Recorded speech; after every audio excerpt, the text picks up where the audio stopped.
पढ़ना है 10th standard के अलजेब्रा का एक बहुत बेहतरीन और सिंपल चैप्टर है। तो अलजेब्रा का लेसन नंबर 4 है और इस लेसन का नाम है फाइनेंशियल प्लानिंग। ये बहुत इंपॉर्टेंट लेसन है और इस लेसन को हमें पढ़ना है सिंपल ट्रिक से। तो पहले वीडियो में हमने पढ़ा था प्रैक्टिस सेट 4.2 के पहले 3 एग्जाम्पल सिंपल तरीके से। आज के इस वीडियो में हमें क्या पढ़ना है, प्रैक्टिस सेट 4.4 को ही पढ़ना है, लेकिन आगे के एग्जाम्पल आज के इस वीडियो में हमें पढ़ना है ट्रिक से पढ़ेंगे सिंपल तरीके से।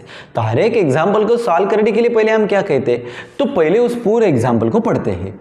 Malik gas agency purchase some gas cylinder for industrial use ₹24,500 and sold them local customer for 26,500। ये परचेज करता है 24,500 में और सोल्ड करेगा 26,500 में। फाइंड द जीएसटी, हमें जीएसटी को ढूंढना है और कितना रेट पेड करता है 5%। उसके बाद हमें ढूंढना है सीजीएसटी और यूटीजीएसटी। तो हर एक एग्जाम्पल को सॉल्व करने के लिए बच्चों हमें पहले लिखना है। तो इनपुट टैक्स, तो देखो ये क्या था input tax, input tax is equal to, हमने पढ़ा था जो भी परचेस और सेलिंग होती है तो 2 टैक्स होते हैं, एक इनपुट होता है एक आउटपुट होता है। लेकिन दोनों को कैसे पहचानेंगे ये हमने पहले वीडियो में पढ़ा था। तो दोनों को पहचानने के लिए हमें क्या करना पड़ता है, जो रकम से छोटा है उसे इनपुट कहेंगे और जो रकम से बड़ा है उसे कहेंगे आउटपुट टैक्स। ज़्यादा कुछ हमें नहीं सोचना है, जिसकी भी रकम बहुत छोटी है, ये ट्रिक है, हमें परचेसिंग और सेलिंग पे रहता है, लेकिन हमें वैसे नहीं पढ़ना है, भूल जाते हैं हम। तो एक ट्रिक से क्या पढ़ना है, जो रकम छोटी होगी उसे इनपुट कहेंगे और जो बड़ी रकम है उसे हम आउटपुट कहेंगे। 24,000 और 26,000, इसमें से छोटी है 24,500, लेकिन कितना परसेंट है उसका, 5% ऑफ। छोटी रकम कौन सी है, 24,500। अभी 5% मतलब 100 और ऑफ मतलब इंटू 24,500। ये 2 जीरो कैंसिल हो गए तो ऊपर बचेंगे 5 इंटू 245। अभी इन दोनों का गुना करके लेंगे, 245 इंटू 5, 5 5 ज़ा 25, 5 4 ज़ा 20 और 2 22, 5 2 ज़ा 10 और 2 12। तो मुझे कितना मिलेगा, 1,225 रुपीज़। ये मिला मुझे इनपुट टैक्स। क्या मिला मुझे, इनपुट टैक्स की रकम मिली। इतना सिंपल है। इन्होंने 5% देके रखा है तो मैंने 5% निकाला। छोटी रकम है तो ये इनपुट होगा 24,500।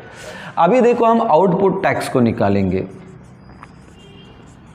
Output tax is equal to, तो 5% के रेट से ही पेड करते तो 5% ऑफ। अब भी आउटपुट टैक्स मतलब बड़ी रकम, कौन सी रकम है, 26,500। अभी आपको पूरी तरह से पता है 5% मतलब 100 इंटू 26,500। अभी ये 2 जीरो कैंसिल हो जाएंगे तो यहाँ पे क्या बचेंगे, 5 इंटू 265। फिर यहाँ पे करके लेते 265 इंटू 5, 5 5 ज़ा 25, 5 6 ज़ा 30 और 2 32, 3 5 2 ज़ा 10 और 3 13। तो कितने मिलेंगे, 1,325 रुपीज़। तो ये मिला मुझे आउटपुट टैक्स। क्या मिला मुझे, आउटपुट टैक्स। तो पहले मैंने क्या ढूंढा था बच्चों, इनपुट टैक्स को कैसे ढूंढना है, छोटी रकम है लेकिन उस रकम का 5% है तो 5% निकाला छोटी रकम का तो ये इनपुट मिलेगा। अब भी आउटपुट मतलब बड़ी रकम, बड़ी 26,000 है तो 5% निकाला तो 1,325 रुपीज़ मिले। अब भी हमें जीएसटी पेएबल को ढूंढना है और आपको पूरी तरह से पता है क्या फॉर्मूला है उसका, GST payable is equal to, क्या फॉर्मूला था हमने पढ़ा था, output tax minus input tax credit. तो आउटपुट टैक्स मेरा कितना है 1,325 माइनस इनपुट टैक्स कितना है मेरा 1,225। अब भी इन दोनों का सब्सट्रैक्शन यहाँ पे करके लेते हैं, -1225, 0 0 यहाँ पे 1 बचेगा। तो मेरा आंसर कितना मिलेगा, मुझे 100 मिलेगा। कितना मिला, 100। तो ये मुझे मिला जीएसटी। क्या मिला, जीएसटी। इतना सिंपल है, हमें लिखना है। अभी आपको पूरी तरह से पता है हमें क्या ढूंढना है, सीजीएसटी। देयरफॉर सीजीएसटी ये आधा होता है, किसका आधा होता है, जीएसटी का। 1/2 इंटू जीएसटी कितना है, 100। तो 100 का आधा पार्ट कितना होता है, 50।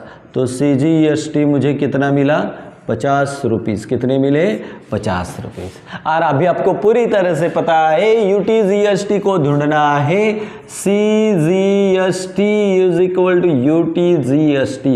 ये दोनों ही सेम होते हैं। सीजीएसटी मेरे पास 50 है, इसका मतलब यूटीजीएसटी भी मेरे पास कितना होगा, 50 रुपीज़। तो इतने सिंपल ये सारे के सारे एग्जाम्पल है। तो कैसे सॉल्व किया था इस एग्जाम्पल को हमने, मैंने आपको ट्रिक बताई थी। जो छोटी रकम है उसे इनपुट कहेंगे, बड़ी रकम को हमें आउटपुट कहना है। तो यहाँ पे छोटी रकम 24 है, तो उसका 5% देके रखा है, तो 5% निकाला 1225। बड़ी रकम 26 है, तो उसका आउटपुट टैक्स मिलेंगे 5% है 26,500 का, वो मिला मुझे 1325। अब मुझे जीएसटी पेएबल का फॉर्मूला मुझे पूरी तरह से पता है। GST payable is equal to output tax minus input tax credit. तो आउटपुट 1325 और इनपुट 1225। मुझे आंसर कितना मिलेगा, 100 मिलेगा। तो सीजीएसटी मतलब जीएसटी का आधा भाग, 100 का आधा भाग 50 मिलेगा। और यूटीजीएसटी मतलब सीजीएसटी, यूटीजीएसटी और सीजीएसटी सेम होते, ये मुझे मिलेगा 50। तो इतनी सिंपल ये सारे के सारे एग्जाम्पल है। ट्रिक से आप ढूंढना है, ज़्यादा कुछ सोचना नहीं। एग्जाम्पल नंबर 5 को सिंपल तरीके से उसी ट्रिक से सॉल्व करना है। तो बच्चों देखो अभी इसे हम सॉल्व करेंगे। कैसे सॉल्व करना है, beauty products paid 18% GST on cosmetic worth ₹6,000 and to customer को सोल्ड करते हैं 10,000 में। What are the amount of CGST और एचजीएसटी, ये कैसे ढूंढना है हमें। तो देखो हमें क्या करना है सोल्यूशन के लिए। तो जीएसटी पेड होता है, कितना परसेंट पेड करते हैं, 18%। और किसके ऊपर जीएसटी होता है, जब हम कस्टमर को बेचते हैं तो कस्टमर को बेचना है मतलब बड़ी रकम है, इसमें से बड़ी रकम 10,000 ये सोल्ड करते हैं हम। तो ये आउटपुट टैक्स है, आउटपुट टैक्स। तो देखो 18% मतलब 100 इंटू आउटपुट टैक्स, बड़ी रकम कितनी है, 10,000। ये 2 0 कैंसिल हो गए, तो यहाँ पे कितने बचेंगे, 18 इंटू ये कितना है, 100। तो क्या बचेगा, देखो 18 और 1 को गुणा करो, 18 1 18 और 2 0। तो मुझे जीएसटी कितना मिलेगा यहाँ पे, 1800। अब मुझे पूरी तरह से पता है मुझे क्या ढूंढना है, सीजीएसटी।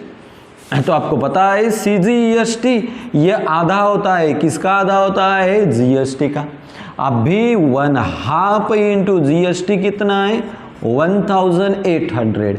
अभी देखो 2 1 2 2 9 18, तो ऊपर है 9 और ये कितने जीरो है, 2 0। तो सीजीएसटी मुझे कितना मिला, 900। कितना मिलेगा, 900।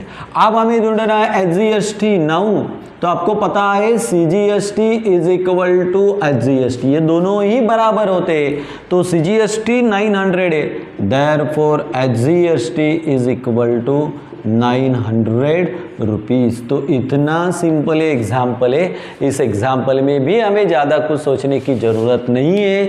18% दिया है, बड़ी रकम हम सॉल्व करते हैं तो उसके ऊपर से जीएसटी लेंगे। तो आउटपुट टैक्स 18% मतलब 100, आउटपुट टैक्स 10,000, 0 0 कैंसिल, तो 1800 मिलेंगे। तो सीजीएसटी उसका आधा पार्ट है, तो 900 मिलेंगे। जितना सीजीएसटी उतना जीएसटी होता है, तो वो भी 900 मिलेगा। तो इसी तरह से बच्चों हमने आज 2 एग्जाम्पल सॉल्व किए। अगले वीडियो में हम पढ़ेंगे प्रैक्टिस सेट 4.3 को। इसी ट्रिक से सिंपल तरीके से हमें पढ़ना है फाइनेंशियल प्लानिंग को।